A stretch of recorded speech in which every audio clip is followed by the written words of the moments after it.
How do you explain that a policeman who is given a gun, who stands on the road, who actually tells you to your face, I'll kill you and nothing will happen, you know that they are paying him 50,000 naira. No matter the rank he's hanging on that road, at that checkpoint, he's earning less than 50,000 naira. A bag of rice is over. He can't buy a bag of rice. Just a miserable bag of rice he can't buy. He might have 5 children, his wife, himself. How is he supposed to feed on that money? So exactly. So you've already created the condition to make sure that he is incapable of upholding the law, but it is beneficial to a system that is designed to run on impunity to do that. Because that then renders that policeman more amenable to do the bidding of his political masters, and you can replicate that all the way down the line. The judiciary, the press, everybody. Poverty has become a real thing. All right. Is it true that the Nigerian government is increasing poverty in Nigeria just to make sure that they are in control of the citizens? Is it true? Now, before you answer, think deep. Because you remember that popular saying that a hungry man is an angry man. Now, naturally, if you are hungry, you are likely, if you are hungry and you see somebody that will give you food, you are likely to do anything that person wants just to get the food. Are you thinking the way I'm thinking? Anyways, see, Dele Farotimi has come again. Oh. This man has come with another bomb. He said that the Nigerian government are weaponizing poverty against the citizens so that they can take advantage of the citizens. And thinking about what he said, I begin to call this man another prophet and another, another prophet. Honestly, because what he's saying is a reality. Anyways, I just want you to think about this question I asked. All right, before dropping your answer, please, I'm begging. I really want to see your answer on the comment section. All right, is it true that the Nigerian government is increasing poverty just to take control of the citizens? Because when people are hungry, they wouldn't bother thinking so deep of what to do or thinking of crazy things to do. They will be eager to get food anywhere. And once you are with food standing, they are also eager to do that thing you want so that they will get the food. So anyway, let me allow you now to watch what Dele Farotimi said about this whole issue. Please, I beg you, take your time and watch it. And as I'm watching it, in case you are coming across my channel for the first time, you are welcome. Please do well to subscribe to this channel, right? Turn on your notification button so you get notified anytime I upload a video. But for now, please watch this.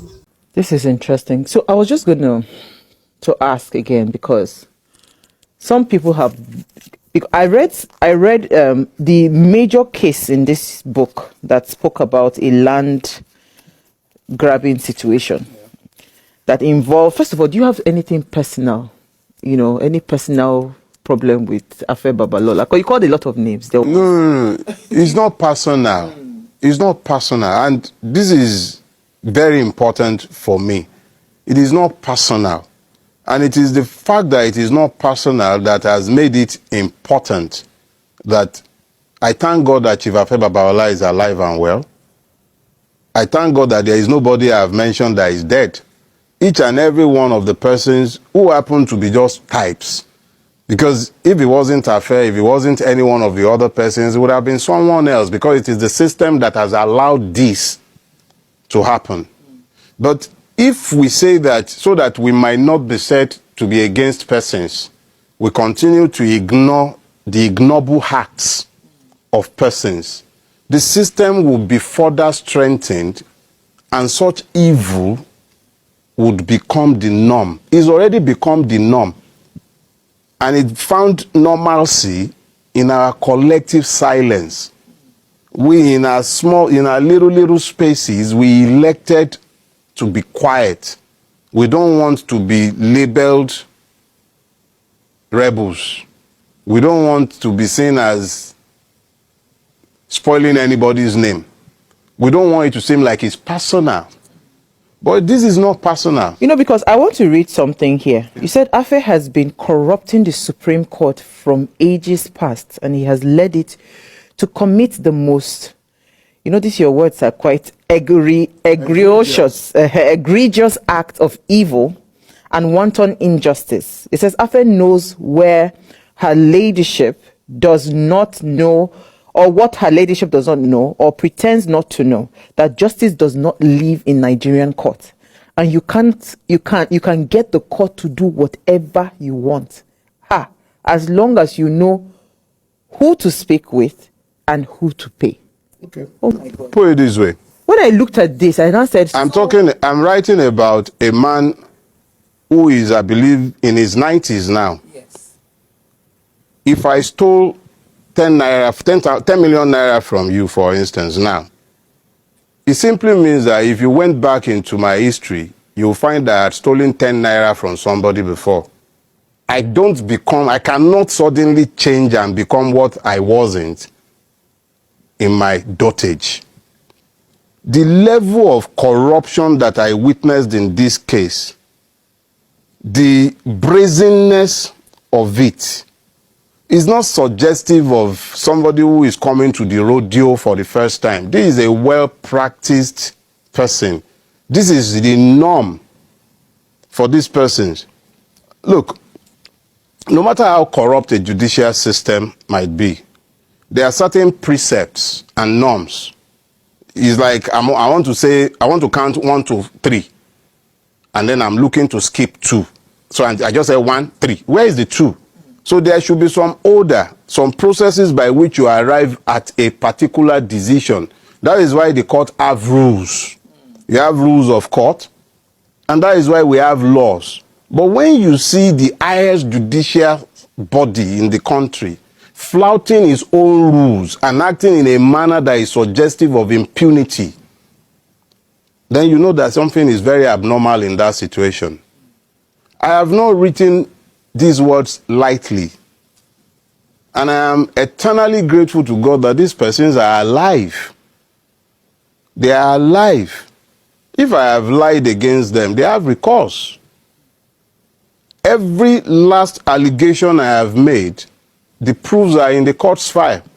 I don't even need to be the one bringing out anything. The evidence in the court's own file proves my allegations clearly, beyond argument. There are no ambiguities here.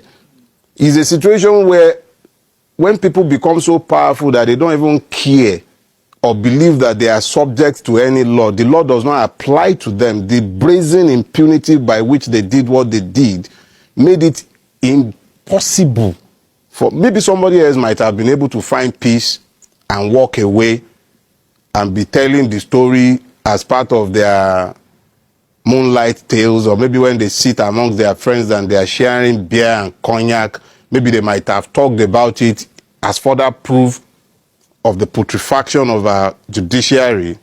But I'm not interested in beer parlor talk. It is the system itself. I'm not even interested in Affair and all the other people involved. It is the system that allowed them to be who they are and to do the things that they have done that I'm speaking to. If those ones are there, they're just collateral damage. They are not even, there is no damage. They are the ones who have caused damages. So they are collateral beneficiaries of the story told because they are the operatives of the system. I'm not interested in their person, but the evil system that they represent is my mortal enemy. So I like where you took the conversation to, because it then leads me to some of the arguments that we've also heard. That are you not speaking based on a small okay, so these conclusions that you're drawing about a big system as the Supreme Court of Nigeria, right? Is this not coming from just your interference with this small group of people?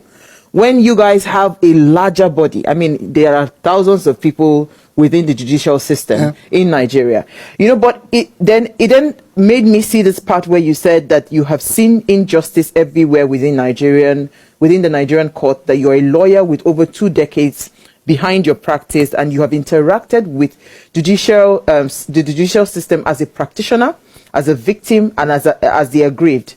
It says there's no justice to be had in our criminal justice system. I have become convinced that the system itself is criminal and completely incapable of delivering justice to anyone, because the justice system is part and parcel of a governance system that cannot afford to allow the equality of the citizens before the law. This is powerful. It's the truth.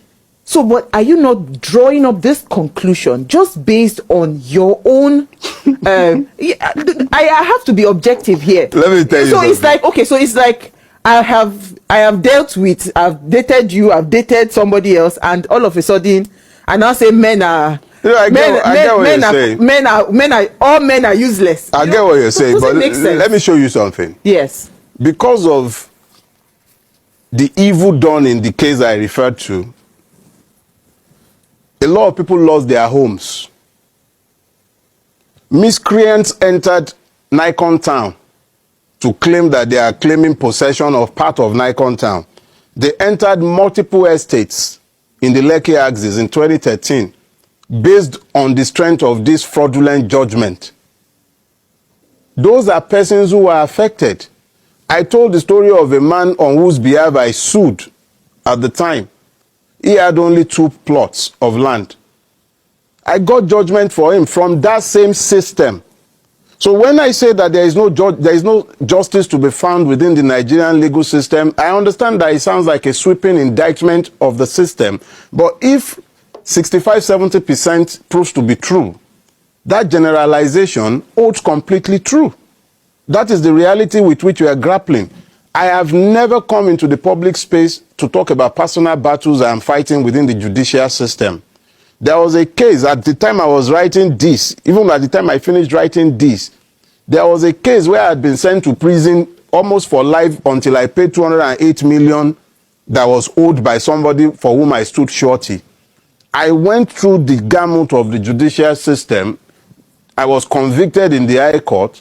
I went to the Court of Appeal. I never brought it to the public space. I didn't make it a subject of social media, entertainment, or anything like that, because it's not personal. It's about testing a system. The matter went all the way to the Court of Appeal, and it was only in June last year, in fact, it was June 23rd, became exactly a year when the Court of Appeal discharged and acquitted me. So when I say the system is incapable of giving justice, I'm talking about systems. You would always find outliers within even an evil system. Even the judge that convicted me in that case is still somebody I consider probably one of the few judges in Lagos State you can't even induce with money. But it didn't make her any less unjust because she did what the system demanded. All right. So what do you think? What do you think? Drop your comment on the comment section, please. I really want to see your comment. We discussed it, all right? So thank you and God bless you.